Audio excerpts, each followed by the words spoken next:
Hello, folks. I'm Tom Vic. I hope your day back to work and school was a good one. We had a good day here in central Louisiana. It's sunny weather, keeping an eye on things. In fact, we got some clouds to look at there from our Rapides Hospital cam. I think those folks are there definitely for that. We see a partly cloudy sky, a few little dark bases. We have seen some rain in the area for today. Going down to Stelly's and LeBeau, we see less clouds in that direction.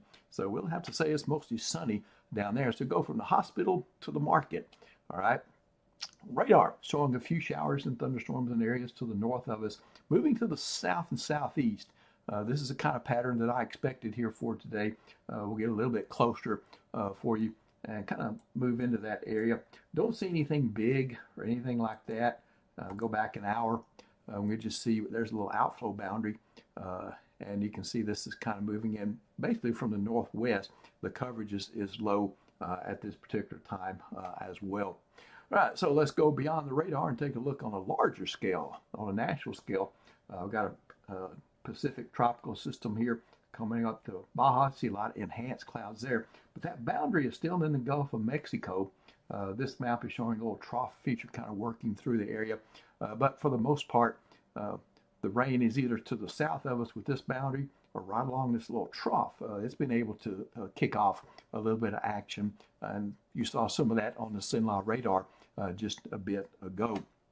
Okay, let's take a look at the futurecast. Now, this is for the next couple of days, kind of planning you through the middle of the week. So let's go through this evening. If you got errands, you got maybe some entertainment or something like that, we have a potential for an isolated shower or even a thunderstorm. Not likely, though. So going to Wednesday morning, back for the commute, no issues there as far as inclement weather. And once we get to the evening hours, say 5 o'clock, going home, don't see anything except a few showers and thunderstorms in the forecast there. And so that could persist into tomorrow evening for your evening plans. So take that into account. And then once we get into Thursday morning, back to work and school, no issues there for the morning hours. We're still watching this tropical wave. The potential continues to increase with this. So moving to the west, northwest there over the next 7 days. You can outline this from the National Hurricane Center. So here's a couple of things I'll put together for you. It looks like there's a decent shot that this will be. In fact, it's likely, I believe, that we could be looking at a system. So it's located over the far eastern Atlantic, southwest of the Cabo Verde Islands. It is moving toward the west-northwest at 15 miles per hour, which is a pretty typical speed for these things.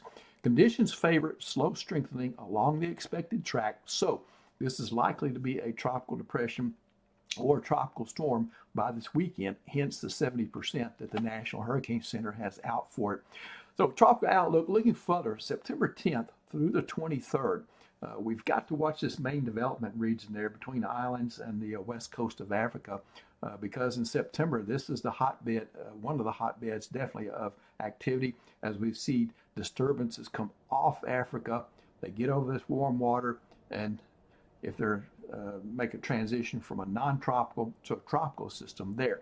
Okay, so we've got to watch that. Another area is closer to home. Got to keep an eye out there too, because in this area we could see stalled frontal boundaries on the northern portion of this outlook area here, or we could see something develop in the main development region and head into this area, either through the gateway to the Gulf or going in toward the Bahamas or something like that. And sometimes things can just pop up in these locations as well. So over the next 2 weeks, that's kind of what it looks like. And I do think we'll at least see one system though. All right, so 7-day forecast, 20% there for your Wednesday, high of 89 after morning low of 69. Mostly sunny on Thursday, getting hot again, 94, 95 for Friday. Morning low 68, 70. Those readings are a little bit above normal. I think we have 70 for a typical low. I've still got that front with a question mark on Friday. I still think there'll be a front kind of drop into the area, maybe the northern parishes. But the question mark is, well, once he gets here, I think he gets sick and dissipates.